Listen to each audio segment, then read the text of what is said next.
जेन उसना खराब से पहले जोना रहता पुफिका मासी ने जोना रहता मुड़ी अशना ठीक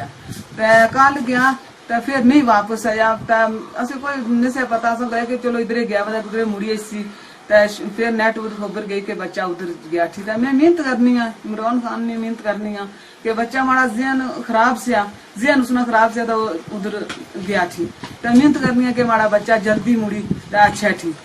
बीवी गया उसने ना उसने भाई गया ना उसने कोई गया तो एक बच्ची का एक बच्चा या तो वो भी चरे बेचारे इसलिए रूने था पिटने के साड़ा प्यो चलो जीना रह जिस तरह है जीना मुड़ी अच्छा है। बाल बच्चे ने सिरार अपनी बीवी ने सिरार मुड़ी अच्छा। मैं मेहनत करनी है अर्ज करनी है कुछ ना बनाई सकी कुछ ना करी सकी। बच्चे ने इंतजार में रह गया कि हमारा बच्चा ठीक हो सी बच्चे ने जहन खराब ज्यादा बच्चा गया ठीक तो मैं तुसा कही अर्ज करनी सारे अगे अर्ज करनी कि हमारा बच्चा वापस मुड़ी दा अच्छा ठीक तो मैं उन्हीं की अर्ज करनी कि